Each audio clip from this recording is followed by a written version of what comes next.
The single most determining factor of the quality of your life is predicated upon your mindset. The easiest thing I do every year, ladies and gentlemen, is earn millions of dollars. That's the easy part. Speaking to corporations, that was easy to do. Let me tell you what it took me years to do, was to believe that I could do it. That's the biggest thing that you will have to overcome. I would go see these various speakers, and I would sit back and watch them. And I would start going to the car, be fired up. I said, I could do that. And my mind then would say, Les Brown, you can't do that. You don't have a college education. Les Brown, you can't do that. You've never worked for a major corporation. Les Brown, you can't do that. You never had any experience doing things like this before. You don't know the right people. You don't have the complexion of connection. Why would someone hire you? Why would someone hire you to teach them and to motivate them to do something that you have never done? Be practical, be realistic, be logical. It can't be done. You have no credentials. And so based upon that, I didn't even attempt to do it. I held myself back. Maya Angelou said that most people go so far in life and then they park. They take some hits. They have some failures. They have some disappointments. And they stop dead in their tracks. I went through a divorce from someone that I love very much. I was embarrassed. Boom. My mother was diagnosed with breast cancer. I was hurt. Boom. My best friend was diagnosed with cancer of the liver. Boom. I took a hit. I was diagnosed 9 years ago with prostate cancer and given 2 to 3 years to live. Boom. I took a hit. I parked. I took so many hits. Perhaps that's what Bigger Thomas said. The impulse to dream has been slowly beaten out of me through the experiences of life. I wasn't even dreaming anymore. I didn't even know where I was. You'll think this is it for you. And other people will think you're done too. They'll be telling you to give up. And people you thought that would support you will turn against you. They'll criticize you.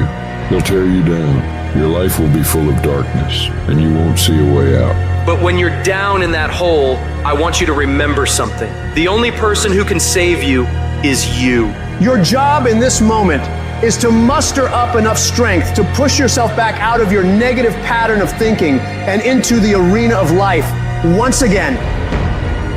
If you spend 30 minutes thinking about the fact you can't do something, I need you to spend an hour dreaming about the fact that you can. What's the worst thing that can happen if I decide to take a chance on me? People laugh at me, I lose all my money, so I can come back again. See, my wealth is not determined based upon what I have. My wealth is determined based upon who I am. That's why I want you to increase your goals dramatically. And I don't want you to ask yourself how you're going to do it. How is none of your business. There's a reason we're told to walk by faith and not by sight. The reason we're told to call forth those things that be not as though they were. You have power in you that you don't even know. You want to develop an ongoing strategy, a plan of action of self-empowerment. So you've got to listen to music and speeches that can uplift you. Read books to strengthen your thoughts. Watch movies that fire you up. Because you're going to constantly have low moments where you won't want to keep going. You'll want to just fall apart. So you've got to control what you let in your mind and reprogram it with positivity. If you don't program your mind, life will program you. Monitor your self-talk and realize that you're more than able. You were born for this, that you have the power within you to live your dream. And as you read and feed your mind with the pictures and the dreams and the words that empower you, it does something to you. It stimulates you. It inspires you. And you say, hey, I can do it too. And you find yourself being competent. Let that drive you to make sure you do your homework, to work hard at developing technical mastery, of covering all of your bases, so that whatever comes, you can handle it. If you listen to what everybody else is saying, if you judge according to appearances, then you will find yourself constantly being negative. But you want to go to the other end of the spectrum. You want to know some way, somehow, things are going to get better. How? I don't know, and I don't have to know.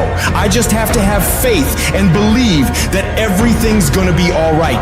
All I need to do is to know it, to expect it, and to keep on doing what I can, where I am, with what I've got right now. Start planning and preparing for what it is that you want, because you expect to get it. If you want to come out here and reach your goals and make your dreams come true, you don't want to do it by dragging and doing it casually. No, you want to begin to put out more energy and more effort than ever before. You've got to become unstoppable because there'll be many things to turn you around. You've got to think constantly on why you're doing it. What are the rewards? What's there for you across the goal line? What are the things that'll make it worth it for you? My life is worthwhile. Doesn't matter what I've experienced. Doesn't matter about what I don't have. Doesn't matter about what I've gone through. What's important is that where I am right now, that I live life and I experience my life fully. And you owe it to yourself. So when you get up in the morning, that you can look yourself in the face and say, hey, I'm living my life on my terms.